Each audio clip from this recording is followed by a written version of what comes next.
getting any work thing in was this like is impossible. it. Like, this is our socializing for the month. Yeah. You realize that?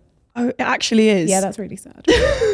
And like the only other time I get to see you is when you're having your fingers in my mouth. She's looking at my teeth. Stop saying I need to like word it better. Every time. Without context, it sounds terrible. Yeah, she injected me. Yeah, that's you do. Yeah, I should add context before I'd say these things.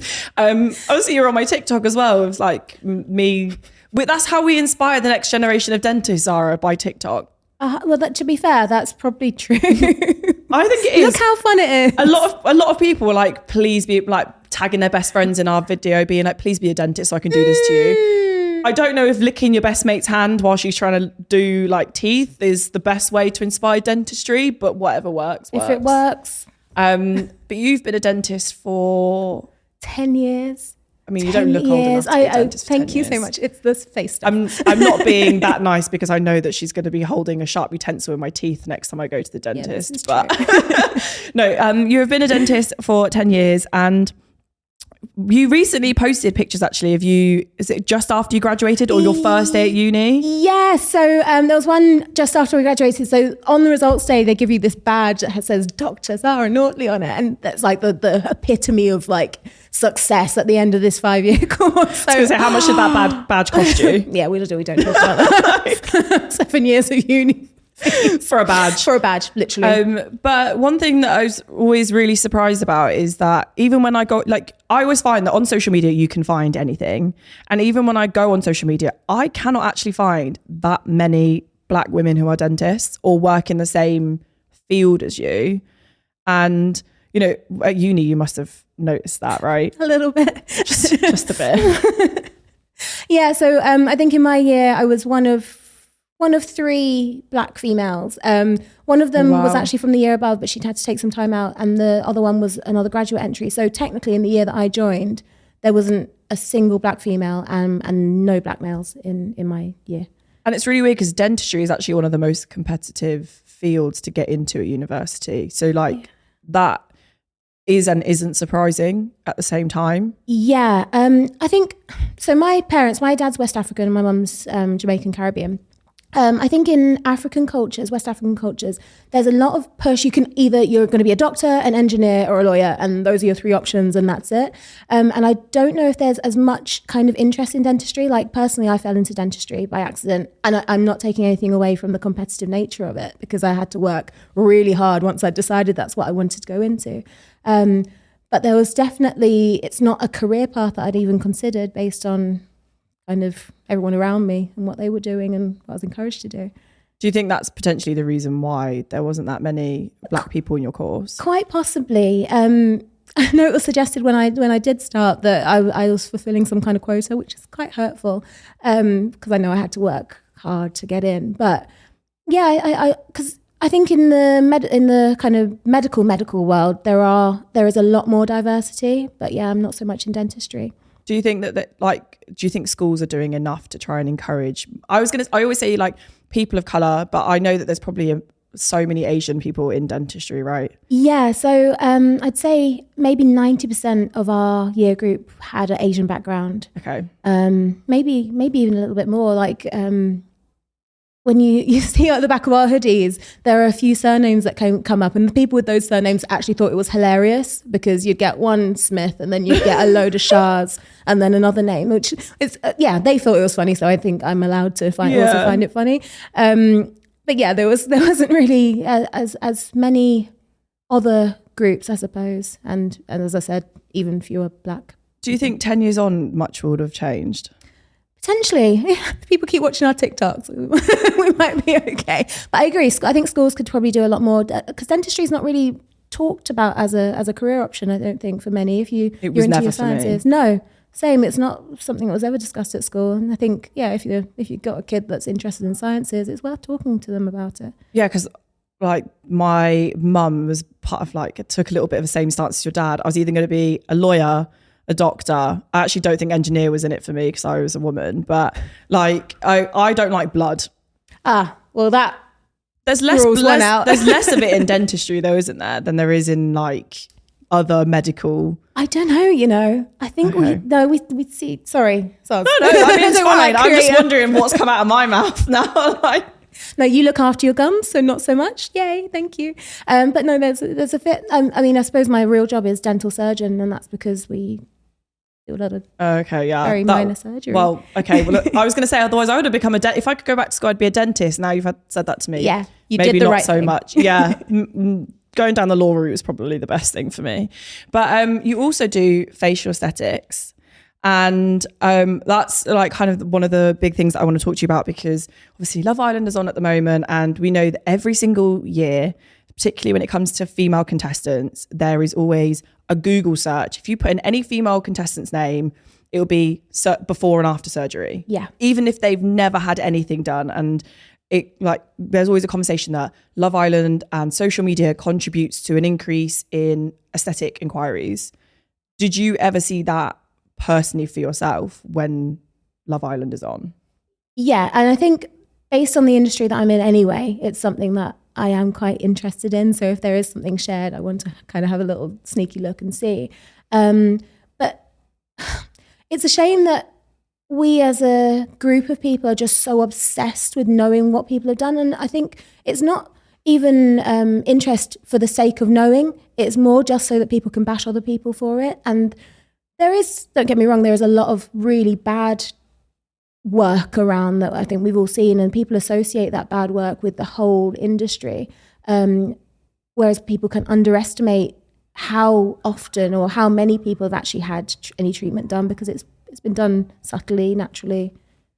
Yeah, I mean, that's the thing, right? Like when you sit there and compare people and you think, well, this person's had loads of work done just because it might be a little bit more obvious than somebody else's. I know that firsthand. And, you know, you were the person who had done my lips and does my Botox and things like that. And I'm not ashamed to say that, you know, I've done these things and I've come through a whole journey. You're even the person that did my dissolving. We did have a good laugh about that because my mouth was like 4 times the size when it came to dissolving. Yeah, dissolving's interesting, isn't it? It's got to get bigger before it gets smaller. Yeah, but mine literally went 0 to 100 straight down to 0, and I had no time to process anything. I think I rang you the next day and was like, you didn't tell me that my face was going to look like an old man ball sack. Like, why didn't you warn me? It's not language I would have used, that's all. She would have put it a little bit more diplomatically than that. I don't. I think that's one thing you've learned about me, but yeah. Yeah, I think there's, what people often don't realize is that there is that period where any dissolving agent is going to dissolve. So fillers are a natural product, essentially. They're a synthetic version of something that's natural. So dissolvers can't tell the difference between the filler and any natural hyaluronic acid in your skin. I can tell you so, that. it will disappear for a couple of weeks, just a week or so, and then come back. Yeah. Do you like, for you, there's a lot of conversation about medical practitioners injecting versus non-medical practitioners. Mm-hmm. And, you know, we've gone to an event together to talk about why it's important that you go to a medical practitioner, because there's parts of your face that only you guys will have been taught to understand better than anyone else. And do you think that maybe that's why, because it's so unregulated, do you think that's why we're seeing so much bad work done in the industry? Yeah, absolutely. I think regulation is going to play a major part in safety and just kind of, even the cosmetic results of facial aesthetics. And this is not me saying, I am not saying that non-medical providers don't do great work. I've seen some really beautiful work by non-medics. But personally, I know that I can provide aftercare. I know that if there's any emergency in clinic, I've got access. I can prescribe. I've got all the background training for any kind of emergency. And so I know that I can deliver a certain standard of care. I also know that I can't just disappear. My name is registered somewhere. You know, I can't just stop answering. Unfortunately, with you, I can maybe stop answering your calls. But I can get up to your flat, so maybe not. No, this is true. You know where I live. Oh, damn it. But ultimately, I can't disappear. And I'm pleased that I can't disappear. No, I think as well, one thing that I've learned with medical practitioners that you guys do as a part of the service that maybe non-medics do is that you also think about the reason why, even you to me, friend on friend and professionally have had the conversation with me about, I don't think you should do this. Maybe you've had enough. Maybe you should slow down a little bit. And, you've even turned around to me and said, I think the first time I asked you to do my lips, Zara said, quote unquote, as much as I would love a new handbag, I'm not going to touch your face. And I was like, damn, okay. Which was fair. Like, yeah, I was too young. Yeah, definitely. I was far too young. And I think that was me being influenced by social media. Yeah. And very poor partners in my life at the time. Yeah. And it's funny that you say that, because the whole body dysmorphia thing, it's so deeply ingrained in my mindset. Whenever I'm doing a consultation, it's just there. So I don't even think of it as being something that I offer as a kind of separate service anymore. But yeah, it's so important to assess someone's kind of mindset psychologically before doing any kind of treatment. Even though they're reversible, it's still really important. Well, you say they're reversible, but sometimes if they go wrong, then they're not, aren't they? Absolutely. There are definitely some quite horrific, And I think one thing that I found really hard is that when there is a bad story and, it was a non-medical practitioner that did the bad work, Love Island always gets linked to it. And unfortunately, my name comes into it as well. Oh, no. Yeah. So like they always, when there's sometimes articles and they're like, Love Island contributes to X, Y, and Z. And then I remember one particular time seeing an article with my name attached to it. I remember that one. Yeah, and I had nothing to do with it. Yeah, I was casually just scrolling and I saw your face. I was like, oh God, what's she done now? Has nothing to do with me. I didn't do anything. And to be able to, and I think that hurt me. Because now I'm in a position that, like, journalists ask me all the time, am I going to get any more work done? And I can't sit there and say, I will never, because I don't know what my face will look like in 10 years' time. You will. But nobody else, but I don't know.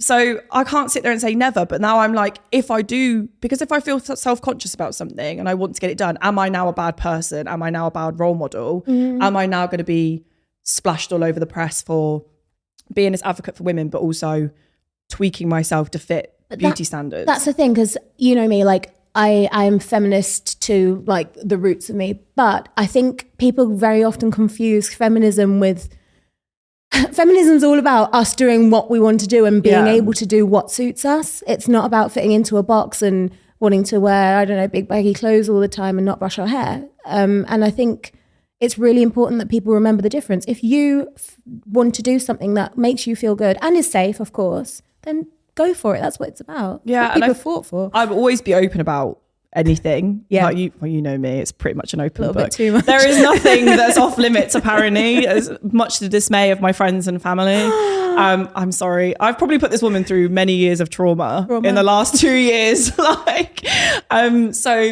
I'd always be very open about it, and I will always be safe, and will always have you to do things, and because I know that if it ever gets too much or I ever get to the extreme, you'd be like, no, and I would never go to anyone else, and neither would our other friend in the group chat, who is convinced that she wants something done, but we'll never let her do it. How long has she been asking? Like 6 years or something? Probably a little bit longer. I think for as long as we've been friends, she's been asking. It's not happening. She's going to listen to this. If you're listening, we are not doing it. It's not happening. I would rather lay down on Heathrow runway than let you do that. Like, it won't happen. Yeah, no, but please don't.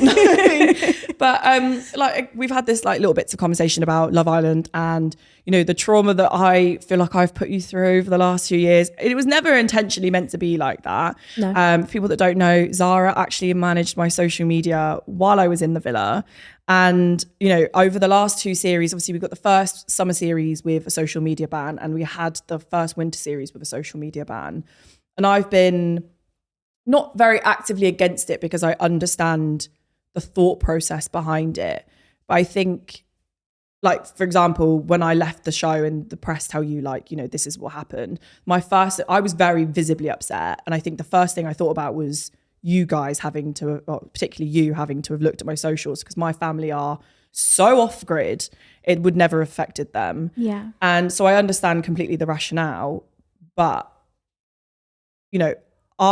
what I saw was pretty horrific. So, and you deleted the worst of what I'd received. So do you think that the social media ban is the right decision?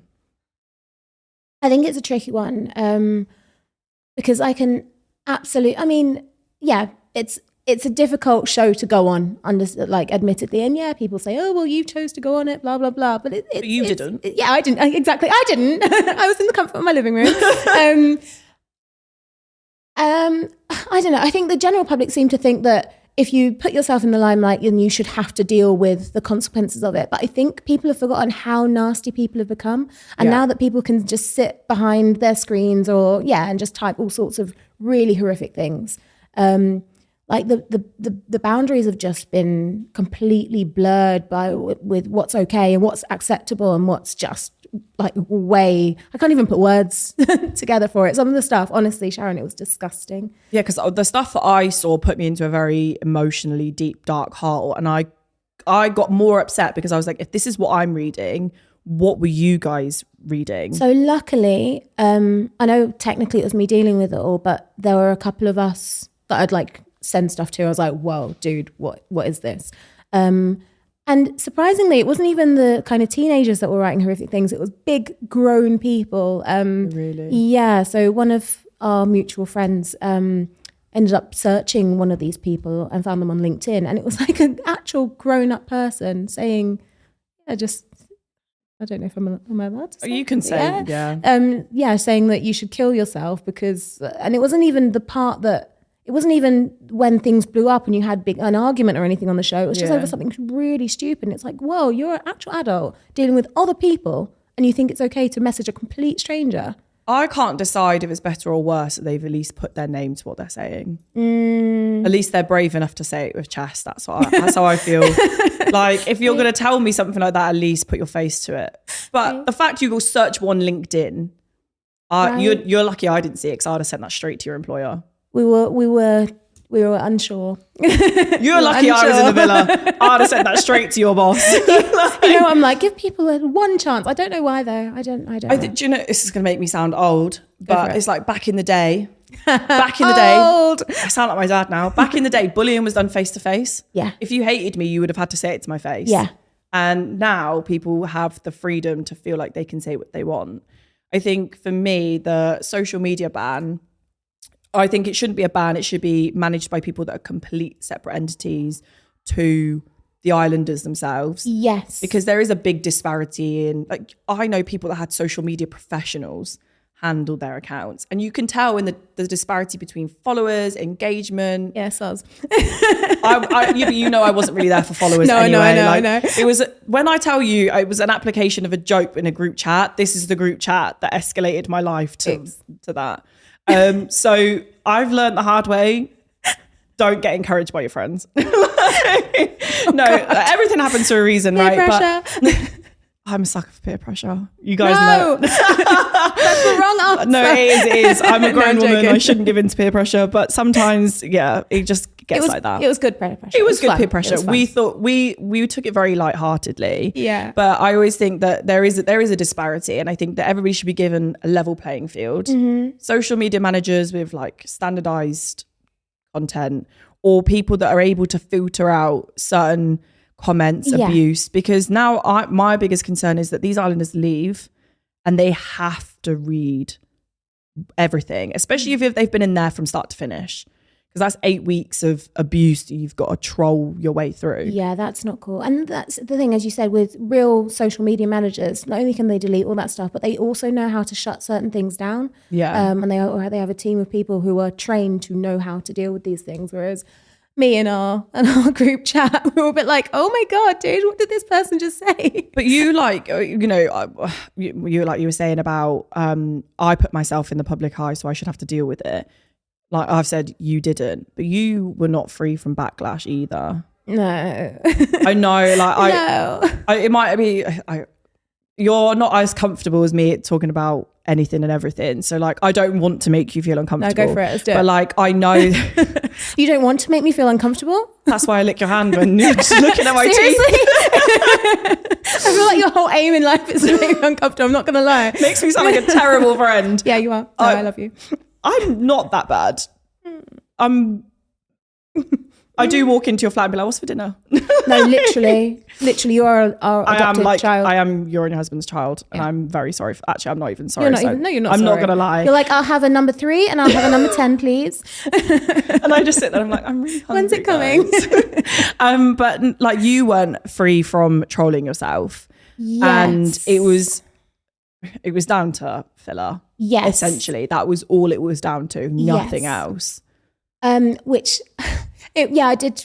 Of course, I didn't deal with anything as like in even half of what you did, but I found it really upsetting because it's my whole career. It's what I pride myself on. But of course, when you went into the villa, as we both know, your lips expanded. Like they did expanded. Wow. Because of course I practice in Manchester. Manchester is cold and rainy. Like there is no expansion there. So apart from literally the day it's administered. That's it. A little bit of swelling and that's it. But while you're out there for all that time, I think I know they made sure that you drank a lot of water, but it can be they due to counted how many dehydration. bottles you drank. Yeah, but it was that hot that it could have been dehydration as well. Yeah, absolutely. So when you also looked quite different when you were bits on of my face TV. looked distorted, didn't they? Yeah. Really? So seeing you there and then seeing you back in real life, I was like, I know that you didn't look like your lips weren't as big as they were. They in the weren't show. that big when I left the UK. No, 100%, because I wouldn't have done that. No, and I know you and you wouldn't have allowed me to do that either. So, hearing that backlash, I think as a dentist, we are perfectionists. It's just it's part of who we are, and we are very hard on ourselves. And then hearing and seeing those comments I took them quite hard. Yeah, and we were saying like about them expanding, that when I literally came back to the UK and the expansion had disappeared, people were literally coming up to me being like, I'm so glad you've had them dissolved. And I'd be like, what? Had what dissolved? I don't know what you're talking about. But like there was comment, because there was a video of me and another ex-islander at a bar, and the video must have got 250,000 likes, and there was just comment after comment being like, I'm so glad she's had them dissolved. It was literally the second week I was out of quarantine. And I was like, I haven't done anything. No, because we didn't dissolve them for a little while, did we? A year, the March after the show, the March I left. So 8 months. Whoa, yeah, it was a while. It's been over a year now. But people still ask me now, you can confirm, I've not had anything done since. No. SARS. Apart from my teeth, I've had, what my aligners called? You've had clear aligners. So I've had my teeth done. We're almost there now, We're aren't we? almost there, but I haven't had anything else done. No. And everyone thinks I'm lying. So you can confirm that I'm not lying. No, you are not lying. But I think you naturally have that little flick, I don't you? do. Because your dad says as well. I remember your dad says. My dad made a comment about my lip filler. And my mum had to get baby photos out of literally me fresh out the womb with my little slip and slide. Oh, yeah. It is a little slide, isn't it? Yeah, no, it is. I've never noticed it until my dad pointed it out. Nice. Thanks, Dad. Dads are great for that, aren't they? Likes to give me a little complex about my mouth. Cheers. But no, you can tell that this is not very well, I say well planned. I haven't sat here and planned loads of questions. I always want to ask you about turkey teeth though. It is one of my biggest icks. Like, you know that I couldn't date somebody that had them. And you, from a health perspective, really don't like them. And I know it's a very hot topic at the moment. It is.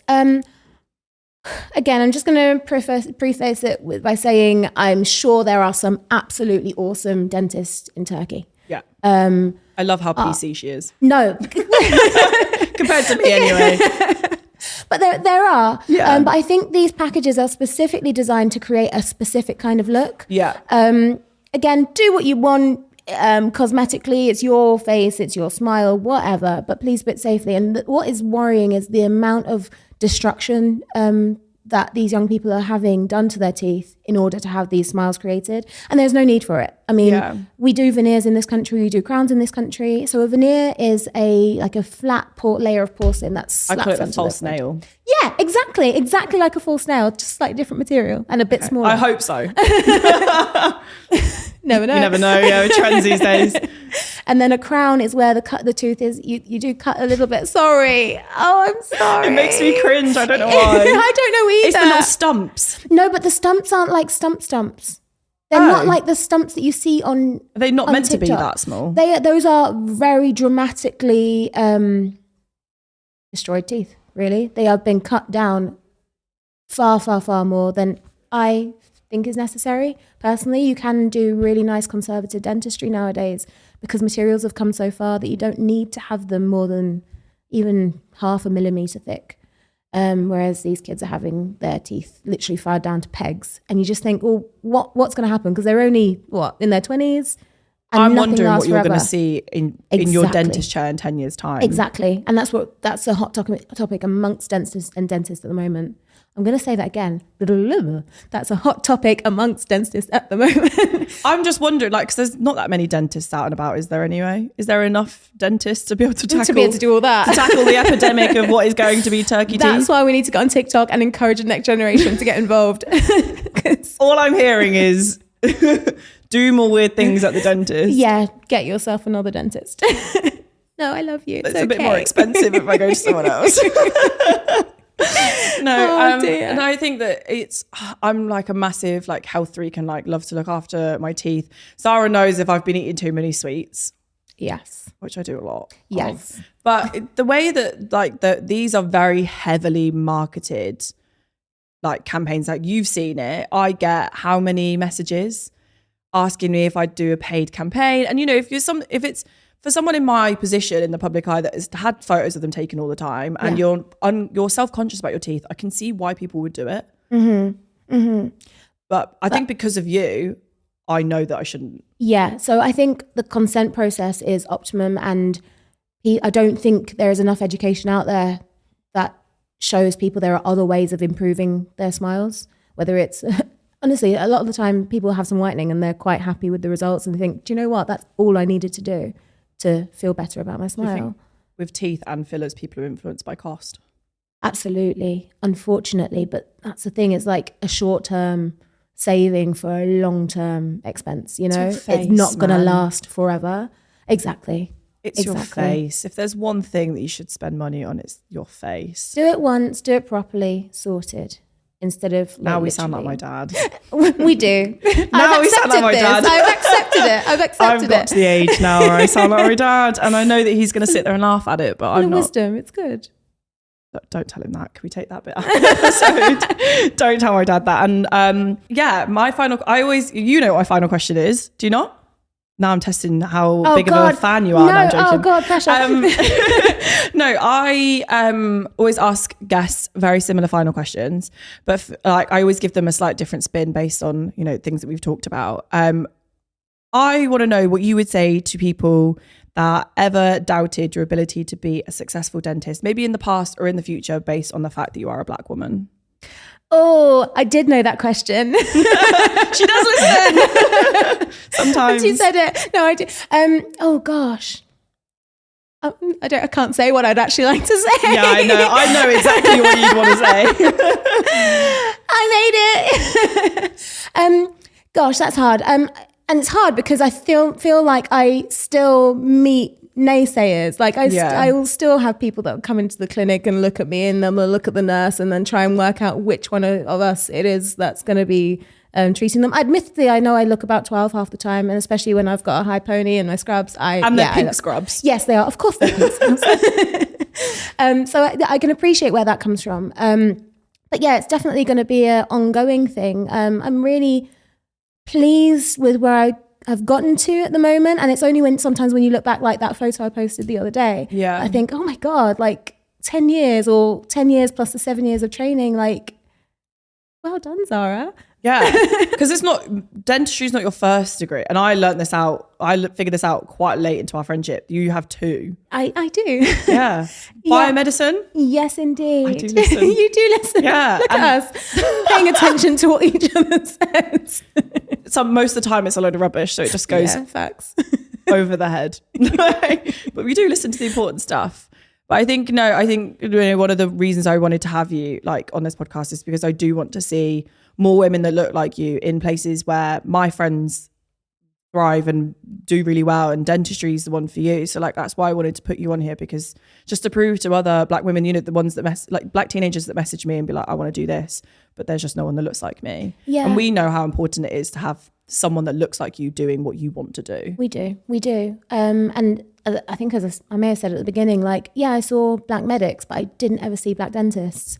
So it's just something that I never even kind of considered prior to So that. if you're a Black teenager, woman, man that wants to be a dentist, Zara's your girl. And also if you want to wear pink and be girly yes. and listen to rap music. Oh my gosh. Zara ticks all of those boxes. Place, isn't it? Zara ticks all of those boxes. Maybe have less clients that are like me and more normal ones. Yeah, I don't know. I'm not sure what the balance is. But I make the day go quicker. Yeah. That's what I'm going to tell you. Yeah, or convince myself I'm less weird. But no, honestly, like as a best friend, I'm super proud of you. Thank you. And even when you post your throwbacks, I'm like, I can't believe that she has not aged at all. Retinol cream. You heard it here first. Everyone's going to sell out of retinol now. I wish I had that kind of influence, but I don't. But no, thank you so much. And I have my next dentist appointment on next Monday. Oh gosh, yeah, you do. Fun time.